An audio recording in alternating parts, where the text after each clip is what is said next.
Não tenha medo. Aí, o microfone tava longe.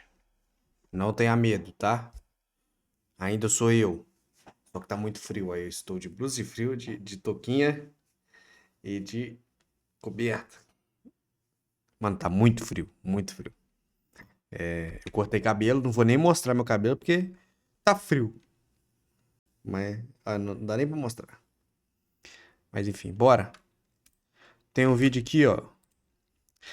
I spend 1 year listening to Spanish instead of scrolling. Eu gastei 1 ano aprendendo espanhol em vez de scrollar a tela. Tá falando de nós, TikTokers. Let's go. Vamos ver o relato do maluco aqui. How's it going, guys? I have a huge accomplishment I want to share. I hit 1,000 hours listening to Spanish. And if you want to learn a language, I'm going to give you my best tips, how I got to this point, what my experience is. Nossa, mas ele fez 1.000 horas em 1 ano? Fez bastante até, não? Why I did this method, what you can expect, and my routine. So guys, buckle up and let's get into why I wanted to learn Spanish. I think this is probably, for most people, the kind of the make or break moment. A lot of people want to learn Para fazer isso em média 3 horas por dia. something or learn a language for the wrong reasons, and then that leads to them not following through and not keeping up because that like desire to learn something or that the reason why they're doing something isn't coming from something they actually want. It's kind of an external thing. So if that external thing goes away, then they don't have no more motivation to actually continue on that path of learning. Basically, they have the wrong reason for doing it. If you told one guy, learn to hopscotch, or I'm gonna destroy everything you love, that person's gonna learn to hopscotch because they have the right reason. If you tell somebody, learn to hopscotch and I'll give you a piece of paper, that person's not gonna do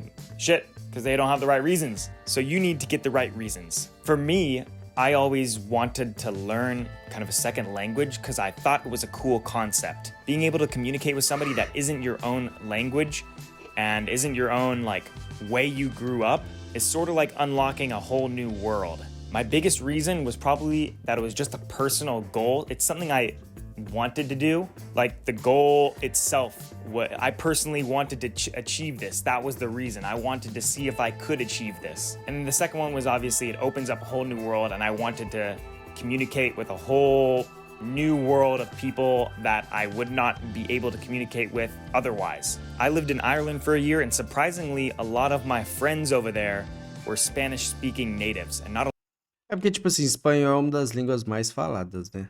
No mundo. Eu acho que é a terceira. Primeira, mandarim. Segunda, inglês. E terceira, Spanish. Eu acho que é isso. Vamos pesquisar pra ver se não tá falando bosta?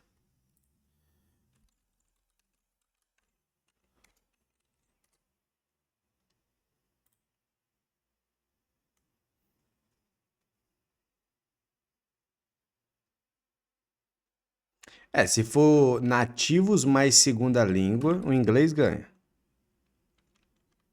1 bilhão. E o mandarim, 1,1. 1,4 para 1,1. Mas se for de idioma materno, o mandarim ganha. E o inglês é em terceiro. Até o espanhol ganha. Mas enfim, ele está no top 5, tá ligado? a lot of Irish speakers. So that only also compounded my desire to learn Spanish. So how did I begin the process of learning Spanish, and how can you start? I tried different things back in the day like grammar and workbooks, stuff like that. I went to like Spanish for like 8 years, didn't learn shit. Then in March 2023, I discovered a website that would change my perspective on learning languages. And looking back at it now, it really enlightened me of how all these other like European countries and how these people around the world can learn English so easily. You know, you see this random person from a random country and they're able to speak English. And you're like, how is that possible? I am a USA guy, and that is not something that crossed my mind that is possible, that you can just casually learn a language, but you can. And the reason why all these people learn English, I have a theory for it. Maybe I'll make a different video on it. But basically the point is they're bombarded with English every day of their life and they can't escape it. So of course they're gonna slowly pick up on it. while us in USA, we're really not bombarded with anything that's not English. But anyways, the website was called Dreaming Spanish, and there are a ton of videos online about people talking about how hype Dreaming Spanish is, and it definitely deserves the hype. And I've watched over half of my hours, 500 hours on this platform, so this platform is definitely goated. And I track my progress on this website, so I use it every day. But this video today is not going to be a Dreaming Spanish and how hype it is. I'm going to be talking about more about the process, but Mano, não sei qual que é o valor do Dream Spanish. it is important and a main part of my language learning journey. So yes, it 100% deserves the hype. I wouldn't be here without it, but this video is going to be more broad and more personal experiences. And my personal experience starts with understanding what comprehensible input is. Dreaming Spanish definitely leans into the idea of comprehensible input. And basically, I'm going to give you a quick summary of what it is. There's a Dr. Stephen Krashen. He's a linguist who developed something called the input hypothesis. And it's basically a hypothesis that all people learn language through comprehensible input, which means basically slowly picking up on words and the language through understanding the concept of what's going on. Basically hearing messages and stories that they can follow conceptually without knowing exactly every word that's being said. And the brain naturally picks up on vocabulary, grammar, tenses, whatever complicated word stuff, or grammar, literary, whatever. Tem gente que fala que funciona, tem gente que fala que não, então é isso aí. The brain casually picks up on that passively, similar to how children learn their first language. They're not doing grammar books and stuff like that. They're just casually picking up on it. And what this looks like in practice is similar to what it looks like learning as a kid. You basically watch baby TV, baby videos of people pointing at pictures and talking very slowly, very simply, like you are a literal child. Like people pointing at a cow saying, the cow goes moo, this ball is red, stuff like that. And then over time, your brain slowly adjusts. And then you begin to understand more and more of the language. And that's basically what I did. I just watched these videos that are basically made for children. Well, they're not made for children, but they are at the level of children. And I slowly gained more experience and vocabulary over time. And this seems easy, just sitting down and watching videos, listening to Spanish. This seems easy, but this is not the case. There are many struggles, and all of them actually have nothing to do with language learning, the language learning process, vocabulary, grammar. All of this has nothing to do with the biggest struggle of learning a language, because the biggest struggle is your own self. I'd say the biggest struggle in the beginning was staying interested. In the very beginning, as I said, it's content for kids. It's very boring. Dos motivos de eu não assistir conteúdo, tipo assim, infantis é por causa disso, velho. É enjoado, chato. Conteúdo infantil que eu assisto é tipo assim, desenho, Avatar, que é uma animação, essas coisas, filmes, né? Aí beleza, mas aquilo... This is a phone, this is microphone, this is headset. Nossa, é muito chato. Tá doido. Think of everything you do in your daily life, all the things you listen to in your daily life. You can't listen to any of that because it's too complicated. Também eu não tô no nível iniciante do inglês. Eu tô no nível que eu sei bastante, sei lá. Eu sei algumas palavras aí e eu entendo vídeos aí, não todos, nem todas as palavras, nem todos os vocabulários, mas eu tô entendendo o que ele tá falando, entendeu? Esse nível aí de ficar falando igual doido é bem iniciante. For a very, very low beginner learner. So starting off, that was my biggest problem and my biggest struggle. Luckily, there quickly becomes a solution, and that is you develop more interests. You developed new interests. Before actually diving into and learning Spanish, I didn't give a fuck about culture or about other travel stuff or other places of the world. You don't give a fuck about that. But then once you start watching stuff, you develop an interest in those things. As I learned the language and people talking about their hometowns and their own cultures, and especially their own food, you start to develop a new interest that you didn't even know was not possible, but didn't even know was there. For example, I watched a video of a guy explaining the origin and the history of running with the bulls, and then that got me interested in that part of the world and that culture. And then later on, I ended up running with the bulls, and I would have never done that and never been able to do that or know anything about that or be interested in that at all if it wasn't for developing a new interest, which kept me hooked into learning the language. So learning a language, the biggest struggle is staying interested, but over time you develop new interests Tudo é that keep you interesse. hooked. The Se next você tem struggle is interesse you em, get em frustrated. gameplay, você vai ver vídeos de gameplay na língua e vai gostar, e é isso aí. Caça o que você goste. At your slow progress. You could be learning for 2 months and then feel no progress at all. And this is the key thing here. Quote, feel. You feel like there's no progress. There's this idea that kind of explains language learning and the idea of comprehensible input. I think it's from Dreaming Spanish, but it's basically when you're learning a language, you are not learning individual words. It's not like a video game where you get a new item and then you have that item. You now know this word and you can use it for new sentences. It's not like that. It's more you're learning hundreds of words at the same time, but you're learning a small part of them. You're learning 1% of them every day. Then over time, you completely learn those words. It's not one day you learn one word, the next day you learn another word. It's one day you learn 1% of 100 words, and over 100 days, you finally know 100 words. It's like that. And you can feel this, like not actually feel it, but you can feel it happening kind of in your brain. It's a weird feeling because it's not conscious. It shows you that you got something unconscious working back there. And the best thing I can kind of attribute this idea, this feeling, is kind of like memorizing something. If you've memorized something, maybe your times tables or something back in the day, when you see that same equation, it just immediately comes to your head, you know? You don't even think about it, it just comes to you. That's kind of the same idea with this type of language learning. There would be a word, like you're listening to sentences, you understand the sentence, but then there's that word you don't know, so you just, you don't understand it.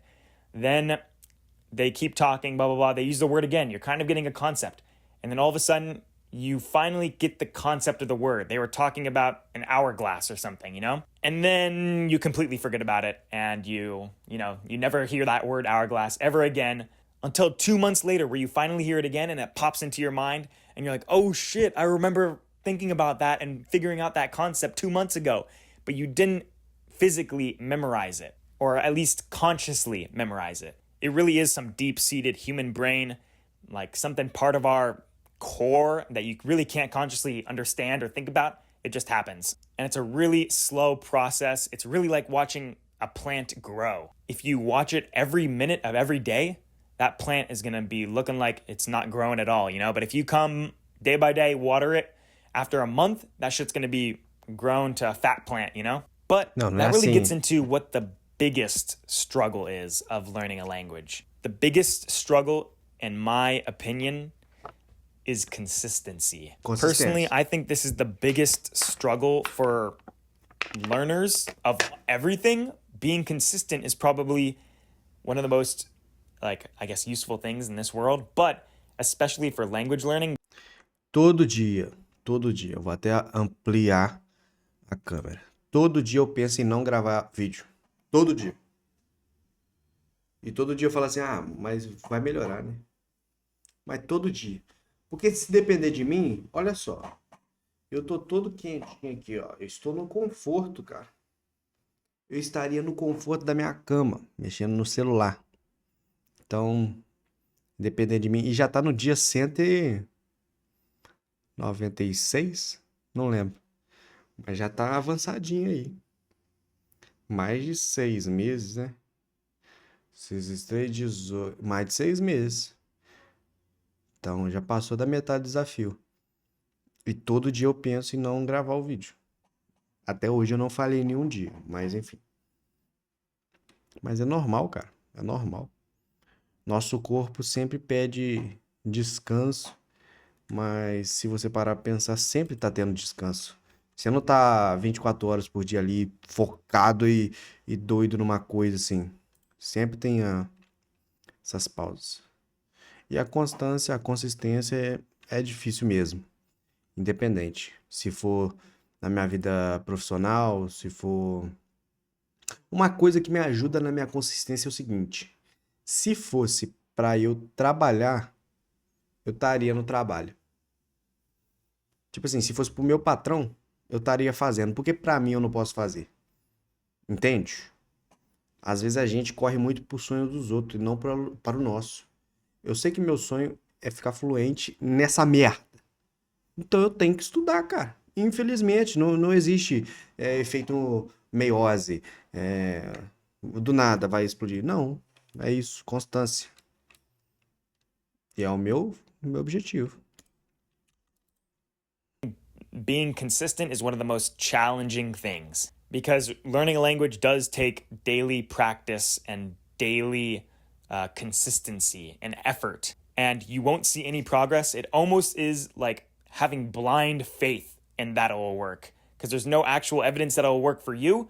So you just have to have blind faith that it'll work. I think that most people, especially in USA, think that they can just like grind it out in a month, maybe throw on some Duolingo Essa câmera que fica focando todo mundo menos ele. for a month or two before they enter this Spanish speaking country, but that is definitely not the case. Learning a language, and this is a key point I'm about to make, so lock in right now for this point I'm about to make. Learning a language really has nothing to do with intelligence or how smart you are or how good at memorizing you are or how good of grades you've got.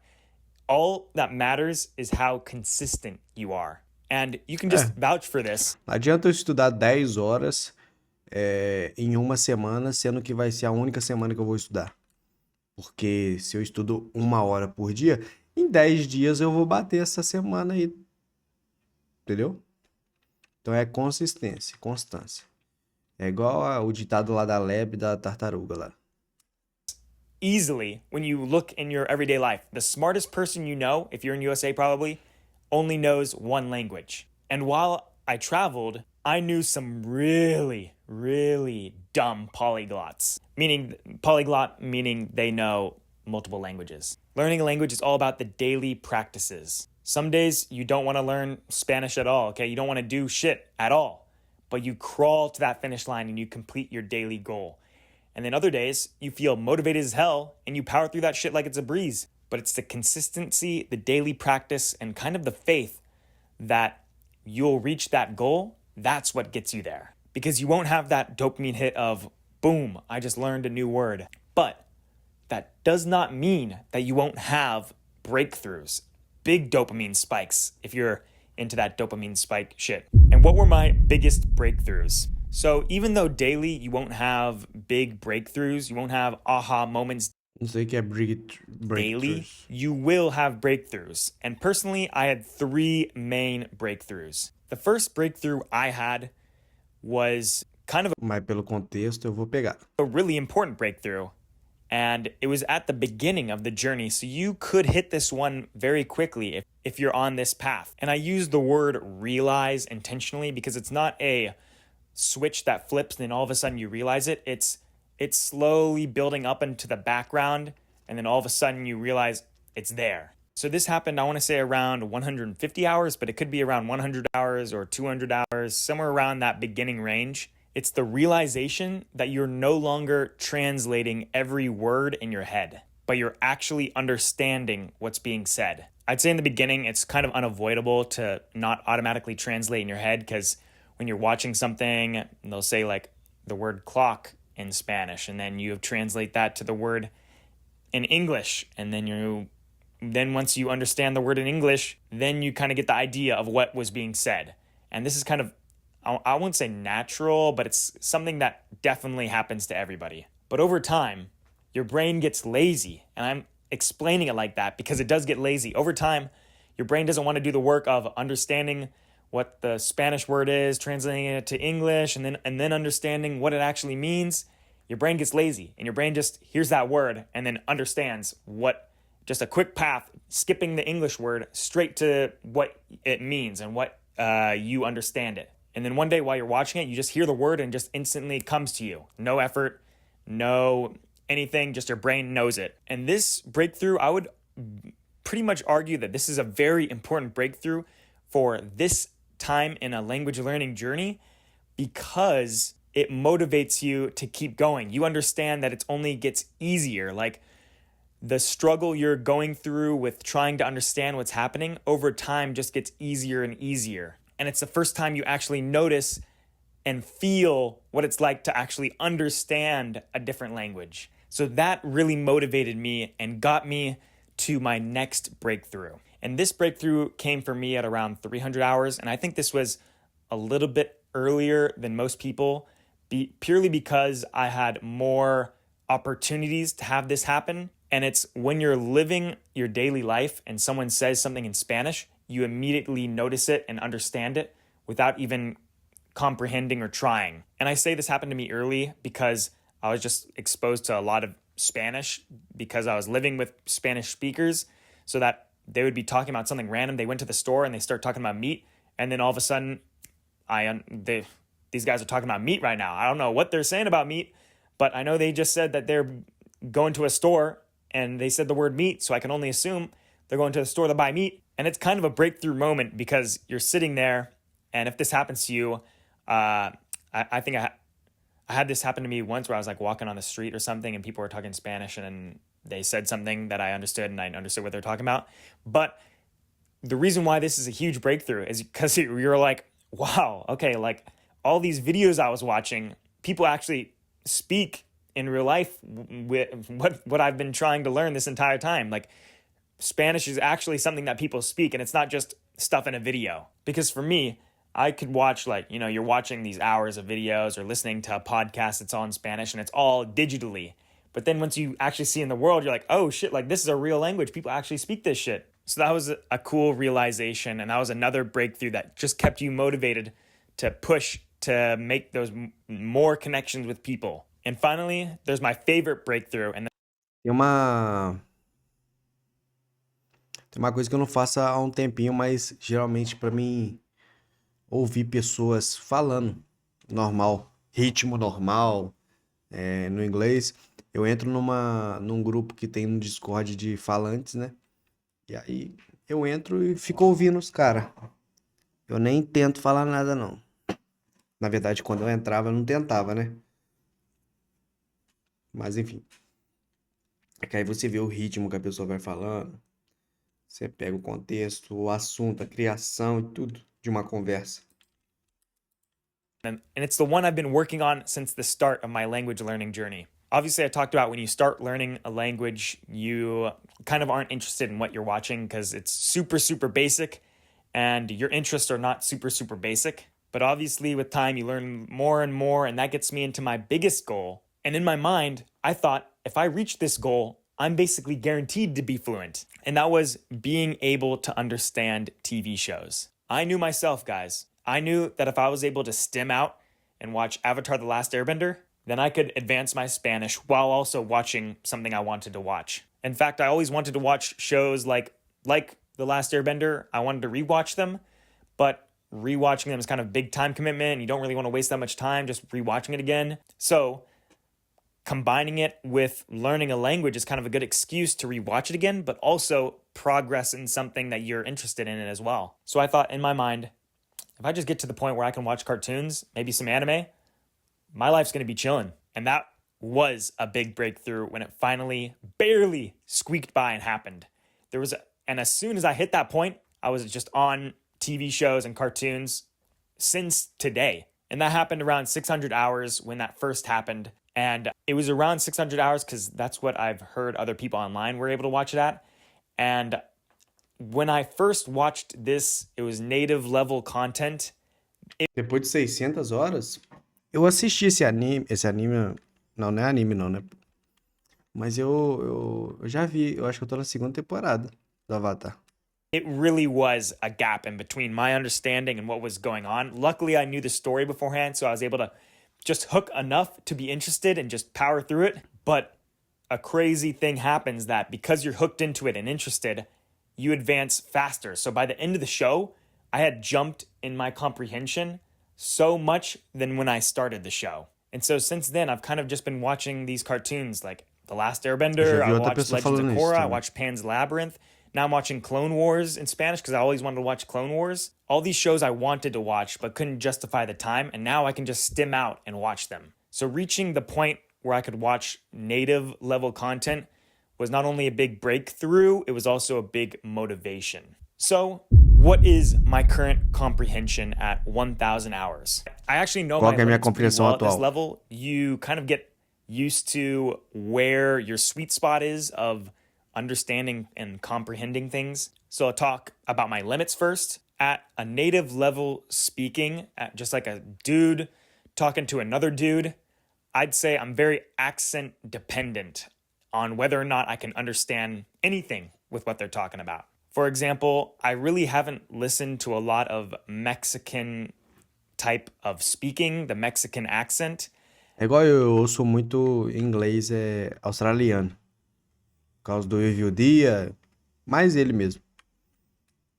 And so I live in California, so when Ou indiano, inglês indiano também. I hear two native level speakers speaking in real life, I've heard two Mexican Spanish native speakers talking to each other, and I can't understand shit. Like I can only pick up a couple words. Kind of the idea when I was at 300 hours and could pick up one word and kind of understand what you're talking about. That's where I'm at right now at 1K hours, listening to accents I do not understand what at all. And that's the same thing with other niche accents and stuff I haven't listened to, like Cuban. Like if there's somebody from Cuba talking, barely understand them. Other smaller countries, do not understand them. Accents I'm more comfortable with, like Argentina. Isso que eu ia falar. O espanhol da Argentina é muito rápido. Spain, and Colombia. I can understand if they're just talking at a normal level. Like basically, I would say most of what they're saying. If they start talking super fast, then it just goes back to me not understanding anything. It's a big jump from you understand mostly what they're talking about to you understand nothing what they're talking about. Or not nothing, you can pick out words like that level. So those are like the upper limits of what I'm not at yet. At 1K, you really can't understand native level speakers speaking to other native level speakers at full force, full pace, full comfortability.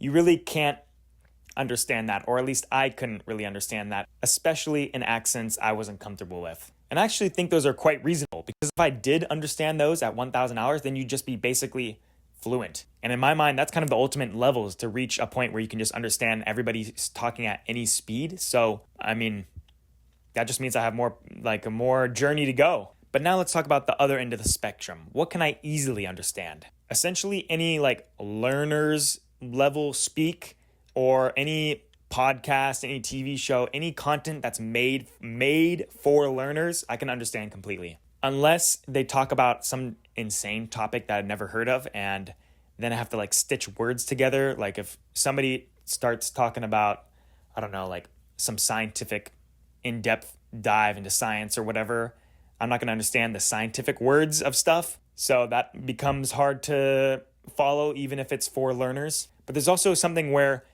content can just be boring. You can understand it, but it can be boring. And then somehow you understand it less because it's boring, because you're not interested in it. Really, this tem que ser... Não pode ser entediante, senão não aprendo. Tem que ser conteúdo que eu tô engajado.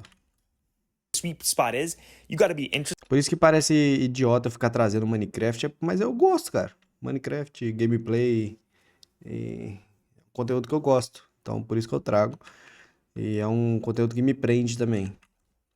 Interested in it and understand it. But basically, point is 1K hours, anything learner, anything made for learners, you can basically understand it while missing a few words. So technically, in my mind, it's still useful because there's words that is missing that you still need to learn. The Goldilocks zone, though, this is the zone I'm trying to keep at. And for me, the Goldilocks zone at 1K hours is native level speaking at a normal speed, not at some insane, street talk. Just talking clearly in a neutral accent at a normal speed is something I can understand. So basically kind of any television show, like any cartoon, I could probably understand purely because it's made for the most broad amount of Spanish speakers. So they're going to be talking super clearly and at a normal speed. But as I've explained in different like language learning videos on my channel, there's certain Você vai falar em espanhol aí pra eu saber? slang words that you really don't understand until you kind of get the hang of it. It's kind of like learning a new word in general. You just get the hang of it after a while. I'm talking about like in Korra, they called each other like Tio, or in Avatar, they called each other Tio. And I'm like, why are they calling each other uncle? But it just means dude in Spanish. So basically, I'm going to try and keep and stay at this Goldilocks level zone until it becomes super easy. And then I'll push for more crazy accents and crazy speeds, because you do really want to get to a level where people can be talking crazily fast to you and understand it. So how did I get to this point? What is my routine? Basically, my routine for the past months, I've been learning for like a year and a half, so many months, is wake up and be an iPad kid. Most of the time, Então não é um ano só, é um ano e meio. I'm immediately waking up, earbuds in, listening to Spanish podcast. I'd go brush my teeth, get ready for the morning, make my coffee. Then boom, that's 20 minutes clocked before you even start doing shit. Then when I eat lunch, I usually watch like some Spanish YouTubers. That's like another 20 minutes. Whenever I drive, I throw on Spanish, like a Spanish podcast or something. So that Eu tenho que usar mais os podcasts, as rádios. Semana passada eu coloquei, porque existe um aplicativo chamado Rádio Garden, que você consegue rádio de todo mundo. Aí eu coloquei acho que é a Fox, e fiquei ouvindo a rádio deles lá. I don't drive every day, but when I do drive, that's like 20 minutes plus, but it really depends on the drive. So that kind of leaves you with an hour. If I'm doing a daily 2-hour grind every day, 2 hours, that leaves me with an hour left. And this is kind of where the actual grind happens. Sometimes I listen to Spanish while working out. If it's going to the gym, I listen to it at the gym. If it's, doing like cardio, I listen to it on a stationary bike. I watch like some guys playing video games in Spanish on the stationary bike. This usually means I'd clock in like 40 minutes. Passar mais tempo o idioma, And then independente de como. Ouvindo música, lendo um livro, jogando um jogo, assistindo um filme, e é isso. Passe mais tempo o idioma. Your target language, okay? My target language is English, but your target language maybe Spanish or French or Japanese, okay? But my target language is English. finish the day off. When I'm done with everything, I got like 20 minutes left, maybe 40 minutes left, maybe an hour left. For a while. I just watch TV shows. Right now it's Clone Wars, in the past it was Avatar, in the past it was Korra. And then at the end of the day, or like whenever you finish, you're like, oh, okay, I got my daily hours in. Now I can just relax and do whatever I want. And then that's the key. The key part is once you hit your goal, you stop and you don't do any more, because you got to respect your daily grind. You got to respect your mind. You got to respect yourself. Don't push yourself further, because then your mind's not going to trust you to push yourself when you need to, when you're down, when you're less motivated. When I'm really, really pushing, I can probably do 2.5 hours, and that's like a solid input. Comemore pequenas conquistas. I was clocking 3 hours plus a little while ago, but that was kind of when I was just starting out and I wanted to push to higher levels to understand stuff more. So I would just grind out some stuff, some more boring content, so I could get to the more interesting content in the beginning. Because in the beginning, you do make progress pretty quickly, but that's extremely hard and you've got to really lock in and pay attention. And I don't know if I'd recommend that. So I'd say, in my opinion, 2 hours is probably the sweet spot for making really good progress, and 1 hour is kind of like the minimum you should be doing every day. I also listen to a lot of Spanish music, but Às vezes eu faço menos, entendeu? Mas é isso. Tem dia que eu faço muito, tem dia que eu faço menos. Mas eu faço. stuff comes from podcasts, YouTube videos, Dreaming Spanish, obviously, and then TV shows right now. But I also listen to music. Music's a whole nother level. That's a whole nother topic where you don't understand shit in the music. But then a few months passed and you're like, oh, I can now pick out a couple words in this. So what are my goals? And what goals could you be looking for? My next goal is probably 1,200 hours. At that point, I'll start reading. I'm not too much of what they call a purist, a guy who only listens to content and doesn't say a single word or read, but I just want to kind of lock in and be solid with my comprehension before I get into reading. As for speaking, I am holding back from speaking as long as I can. I want my accent to be fire, and so I'm going to not risk anything that would mess that up. Funny story about this, and you guys will experience this if you're like learning a language. Whenever you tell anybody about it, the first thing they ask is, can you speak it? And technically I could technically like have a conversation. You know, I practice it in the shower or whatever. You know, you just say some words, see if you can form a sentence, stuff like that. And I'm pretty confident I could probably get my point across. It would be very grammatically incorrect, very sound atrocious. The accent would probably be dog shit as well. But I could probably have a conversation with somebody who knows no English and we could still get our points across. But yeah, I'm going to basically hold off from speaking as long as I can. Maybe 1,500 hours I'll start. But for me, that's kind of the easier part because, you know, I'm in USA. Nobody here speaks Spanish. So I can just kind of just keep doing what I'm doing and not be affected. But also for me, I feel like physically practicing would be kind of a little bit easier because it's not something that's subconscious that's happening, like input or getting grammar. But if I had a problem with forming my mouth a certain way to make an accent, then I feel like that would be easier for me. But who knows? We'll get there when we get there. After I can completely read, understand anything that's being spoken by anybody who speaks Spanish, and then I can also speak pretty well with a decent accent, then I'll move on to my next language, which is probably French, which I've heard is going to be easy because it's also a Romance language. So something like it'll be quicker and easier since I would have already known Spanish when I start learning that. So that's interesting. I'll let you guys know if that happens. And what also would make it completely way easier is that I would have already built up this language learning habit and language learning daily habit where I can make huge strides, whereas in Spanish, I didn't have this daily habit, I didn't have this daily grind, I didn't know what learning a language was like, so learning it was all building new foundation, while jumping into another language learning journey that foundation would already have been laid. If I keep up this grind, my goal is to hit 1,500 by the end of the year. It is going to be a push, it is going to be a grind, but I think I can do it. So I'll keep you updated, guys. Thank you guys so much for watching. If you enjoy language learning content, this is the spot for you. If you enjoy movies, I do movie reviews. And if you enjoy travel content, which if you're a language learner, you probably do as well, I have a whole travel vlog series on my channel. It's in a playlist called Eurosteppin'. Go watch that. Eventually, we'll get to the point where I'm living with Spanish-speaking native. Ok. Mano, é isso aí. Cara, com 1.000 horas tá nesse nível. Eu tô com 110 horas de input, que eu marquei, né? Tem 3 meses que eu tô marcando. 110 horas. Pra te falar, não vi muita diferença não, porque é poucas horas, né? Vamos ver futuramente. Se dá uma diferença boa.